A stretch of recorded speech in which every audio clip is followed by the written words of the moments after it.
अभी अभी स्नान इत्यादि करा करके सुलाई, तो बधाई गीत होगी, इसलिए एकांत में कहीं सुलाई।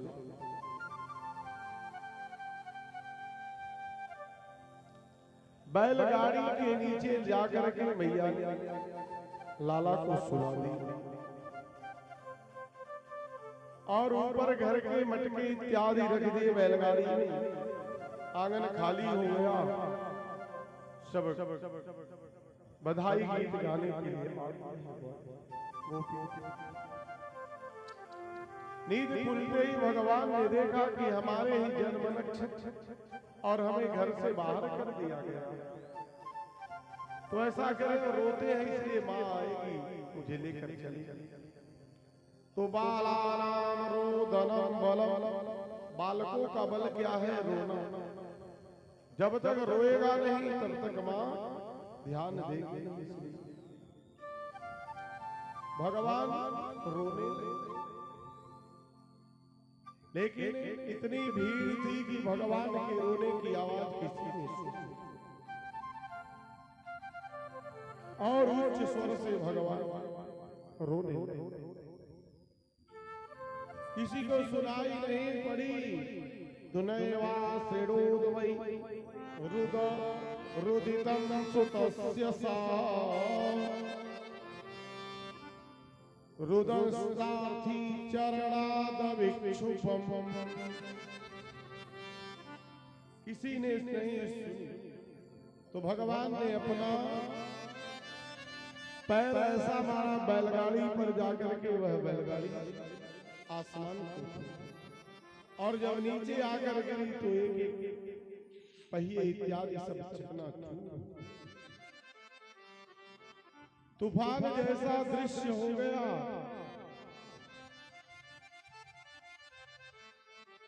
कि कौन आया, कैसे हुआ, क्या हुआ।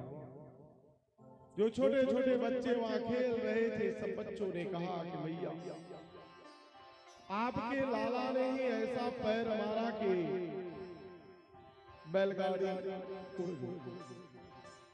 अब किसी ब्रजवासी को इस बात पर विश्वास नहीं। ऊचुरव्यावती वसितमती गोपाल गोपीश्च बालकाः रुदतानेन पादेन क्षिप्तमेतन्न संशयः।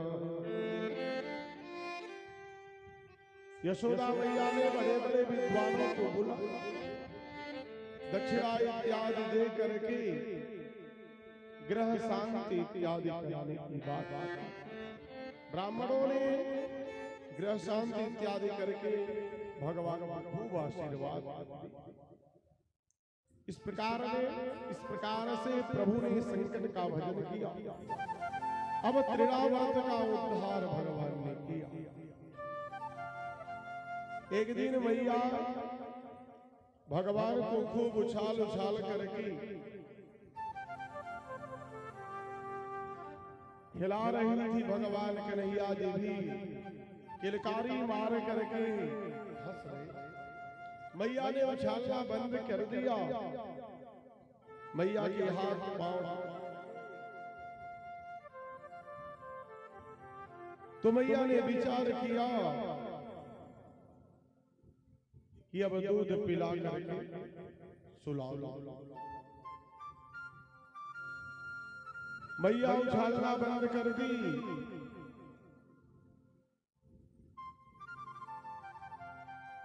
दूध मैया ने पिलाया, भगवान ने अपना शरीर बढ़ा दिया। तो यशोदा माँ को लगा कि लाला ज्यादा दूध पी लिया, इसलिए भारी हो गई,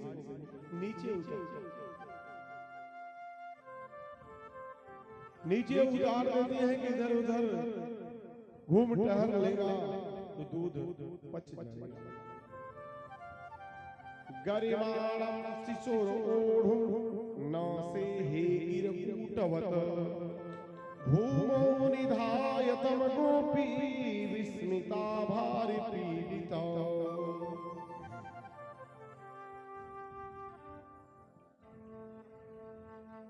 नीचे रख करके यशोदा मैया आग फाड़ करके भगवान को दी। भगवान ने मन को मोहित कर दिया यशोदा मैया और यशोदा रानी घर के काम से अंदर चली गई। उसी समय त्रिणावर्त को अवसर मिला, आया और भगवान को अपने कंधे पर बैठा उड़ने लगा।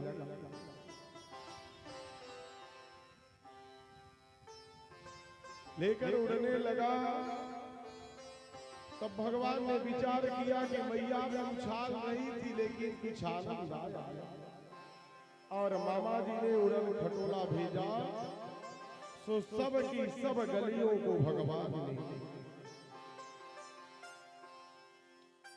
त्रिणावर्त के कंधे पर भगवान छिपी गली, प्रेम गली, सबरी गली, मोहल्ले भगवान ने। पर जैसे ही त्रिणावर्त मथुरा की ओर बढ़ने लगा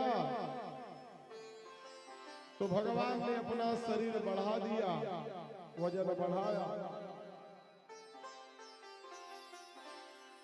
तब जाकर के त्रिणावर्त भगवान को बार बार देख रहा है कि कहीं मैं काला पत्थर तो नहीं उठाकर लेकर भागा, जल्दी जल्दी बार बार भगवान की ओर घुमा कर देख।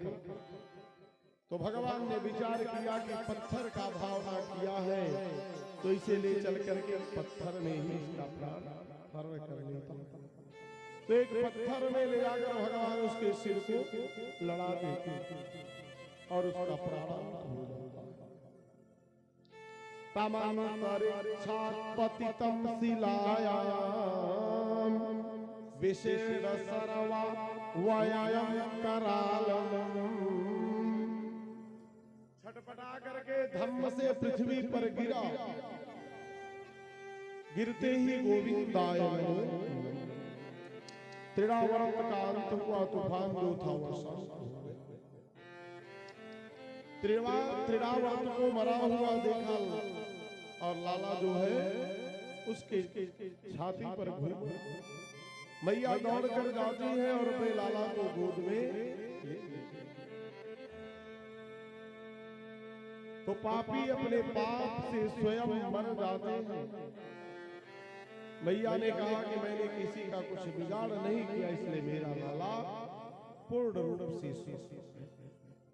हिंद्रः स्वपापेन विहिंसितः खलु साधो समत्तेन भयात् विमुच्यते। इस प्रकार से अपने मन को समझाती हुई यशोदा रानी अपने घर आई कि पापी का जब पाप बढ़ता है तो अपने पाप कर्मों से मर जाता है। अभी मैं दूध पिला रही थी, घबरा रही थी कि ज्यादा दूध हो गया, इसलिए थोड़ा खेलने के लिए कितना बड़ा खतरा हो। अब भगवान को ला करके पुनः मैया जो है दूध पिला और भगवान के चरणों में अपने अंगुली से खुजलाती। भगवान खिलखिलाने लगते हैं तो माँ को लगता है कि कहीं ज्यादा दूध न पी ले लाला, इसलिए दूध पीना बंद कर। तो भगवान ने अपना जब मुखमंडल खोला तो समस्त ब्रह्मांड का दर्शन अपने मैया को। एक झलक पाने के बाद यशोदा रानी हक्की बक्की रह गई। अरे क्या मैं तो लाला के पेट खराब होने की चिंता कर रही और हमारे लाला के मुख में तो समस्त ब्रह्मांड समाये। तो समस्त ब्रह्मांड के नायक हैं। प्रभु ने मैया को अपने श्रीमुख में 2 बार समस्त ब्रह्मांड का दर्शन। एक बार मिट्टी प्रभु ने खाई, ब्रज रज को चीखा कि ब्रज का रज कैसा है, जरा इसे भी ग्रहण कर लो। तो उस ब्रजरज को खाकर भी ब्रह्मांड का दर्शन अपनी मां को कराया। और मां को जब चिंता हुई कि लाला ज्यादा दूध पीएगा पेट खराब होगा, इसलिए भी अपनी मां को समस्त ब्रह्मांड कि मैं दूध नहीं पी रहा हूं, समस्त ब्रह्मांड सारे दूध आता। अब भगवान के नाम करण हो गया। मथुरा में वसुदेव जी का एक दिन ऐसे ही मन आया कि लाला आज पूरा मेरा 1 वर्ष का हो गया, गिन तो महसूस हुआ कि 1 वर्ष पूर्ण हुआ। न जाने बालकों का नामकरण संस्कार हुआ कि नहीं। अपने कुल पुरोहित श्री गर्गाचार्य जी महाराज के पास वसुदेव जी जाते और प्रार्थना करते हैं कि गुरुदेव भगवान आप गोकुल चले जाइए, बालकों का नाम संस्कार कर दीजिए। नंद बाबा के यहाँ गर्गाचार्य जी ने स्वीकार कर लिया, मैं जाऊंगा और नामकरण करूंगा। जैसे श्री गर्गाचार्य जी महाराज का आगमन नंद भवन में होता है, नंद भवन बड़ा आतिथ्य सत्कार करता, वैसे भी नंद बाबा ब्राह्मण गाय और संतों के बड़े खूब सेवा नंद बाबा ने गर्गाचार्य जी महाराज विधिवत पूजन किया। जल जलपान इत्यादि जो यथाशक्ति संभव था नंद बाबा ने कहा, महाराज आपके आशीर्वाद से मेरे घर में दूध नेक समय पर आप पधारे, इन बालकों का नामकरण संस्कार आप कर दीजिए। और जरा यह भी देखिए कि जब से बालक आए हैं तब से गोकुल में आए दिन नई बात हुआ। हम लोग बहुत चिंतित हैं, परेशान हैं, क्या करें। गर्गाचार्य जी ने कहा, नामकरण संस्कार तो मैं कर दूंगा, लेकिन एक शर्त है। आप ये जान लो कि हम यदुवंशियों के आचार्य हैं नंद बाबा। यदूनाम हमाचार्य ख्यातश्च भूमि सर्वतः। यह भूमि में भूमि पृथ्वी मंडल पर यह सार्वजनिक है कि मैं यदुवंशियों का आचार्य हूं, कुल पुरोहित। सुतम मया संस्कृतम ते मन्यते देवकी सुतम। और यहाँ संस्कार करूंगा सार्वजनिक रूप से, तो कंस यदि कहीं यह न समझ जाए कि यह देवकी और वसुदेव का पुत्र, तो बड़ा अनर्थ होगा। इसलिए एकांत में चुपचाप गौशाला में हम नामकरण संस्कार करेंगे। नंद बाबा ने कहा, जैसा आप उचित विचार करें गुरुदेव वैसा ही आप करें। नंद बाबा ने अंदर संदेश भिजवाया और दोनों बालकों को स्नान इत्यादि कराया गया, सुंदर काजल इत्यादि लगाया गया। उसके बाद गौशाला में गर्गाचार्य जी महाराज आसन लगा करके बैठे।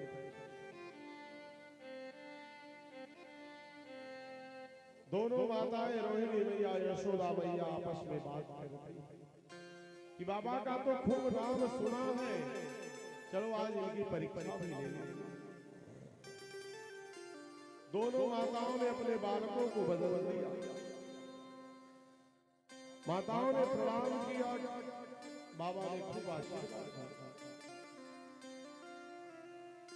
जब बाबा ने आशीर्वाद दिया तो देखा रोहिणी मैया की गोदी में यशोदानंद और यशोदा मैया की गोदी में रोहिणी नंदन।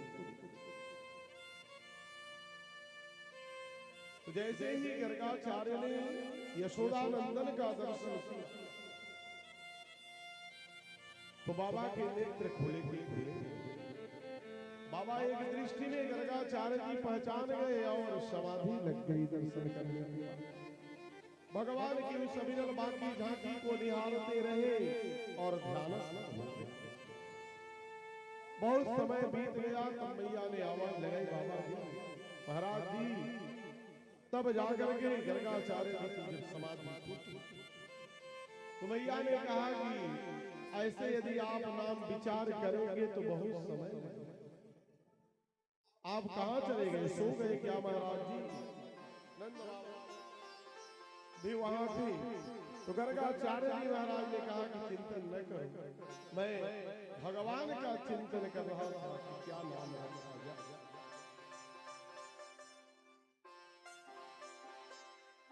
प्रसन्न मुद्रा में गर्गाचार्य जी ने कहा कि आप लोगों के छोरों का नाम मैंने विचार कर यशोदा महारानी कहती है, जल्दी बतलाइए बाबा जी, क्या नाम आपने विचार किया?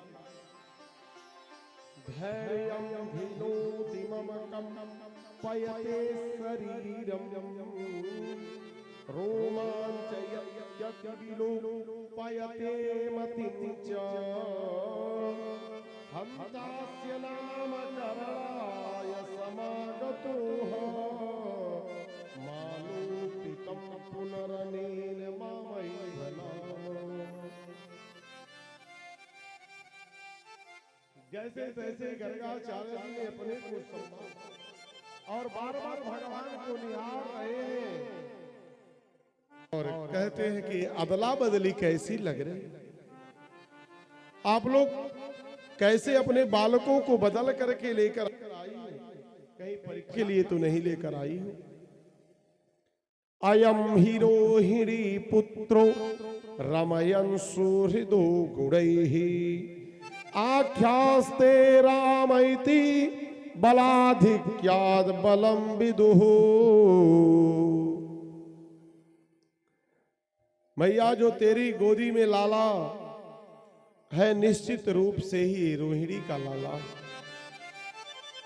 जो इतना सुना मैया मुस्कुराने लगी, रोहिणी मैया की ओर देखने लगी। यशोदा रानी ने कहा, बहन इसने पहचान लिया, बाबा ने पक्का पंडित निकला। यशोदा रानी ने कहा, आपने बिल्कुल सही कहा महाराज, हम लोग अपने बालकों में अंतर नहीं समझते, ये हम लोगों का स्नेह और प्रेम है, आप नाम बतलाई।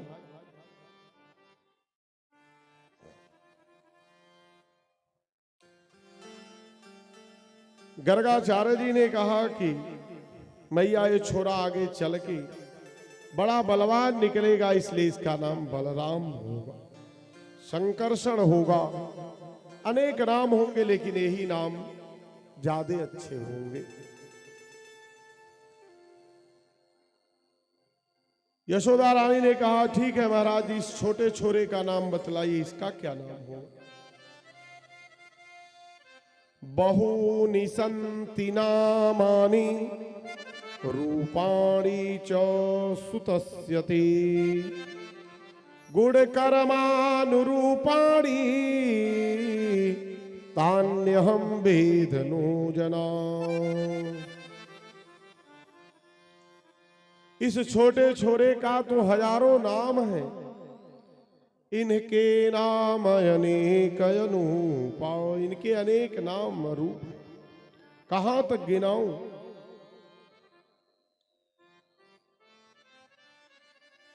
तो यशोदा रानी ने कहा, बड़े नाम नहीं रखने हैं महाराज, एक नाम रखने हैं। तब गर्गाचार्य जी ने कृष्ण नाम दिया।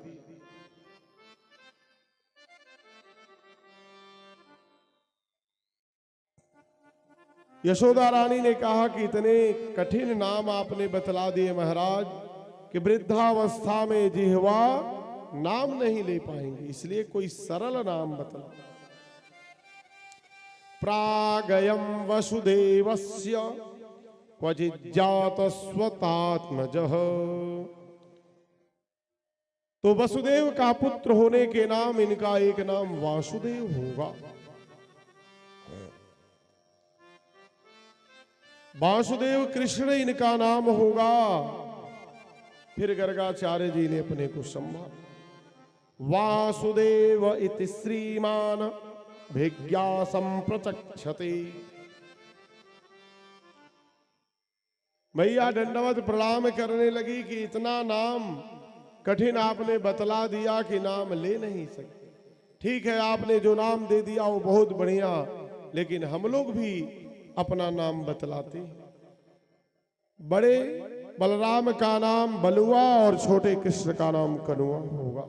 हम लोग इन्हीं के नाम से पुकारेंगे। गर्गाचार्य जी ने कहा बड़ी अच्छी बात है, ये आप अपना नाम पुकारते रहो, लेकिन जो मैंने नाम दिया वही नाम संकट का हरण करने वाला होगा। कालेन वज्रतल्पे तालपेन गोकुले राम के सबऊ जानुभ्याम सह पाणिभ्याम रिंगमाणौ विजहरतुः।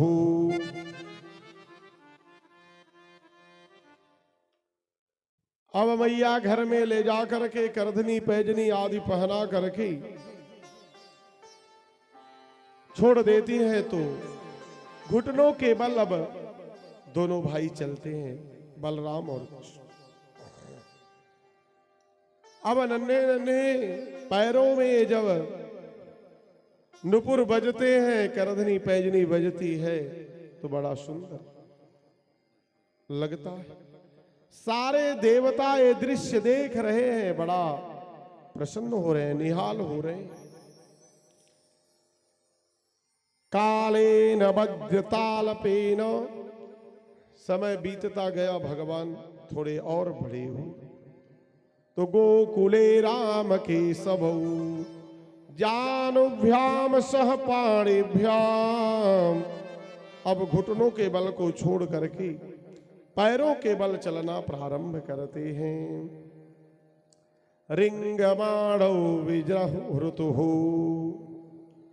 सारे देवता देख करके निहाल हो रहे हैं भगवान की बाकी झांकी को।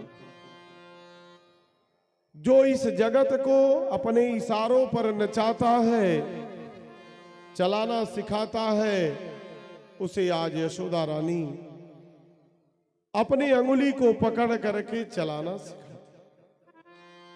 मैया पीछे चल रहे, उल्टे चल रही हैं, और भगवान आगे आगे चल रहे सीधे। दोनों भाइयों की अंगुली को पकड़ करके चलाना सिखा रही है कि कैसे चलना पड़ता है। आंगन में दोनों भाई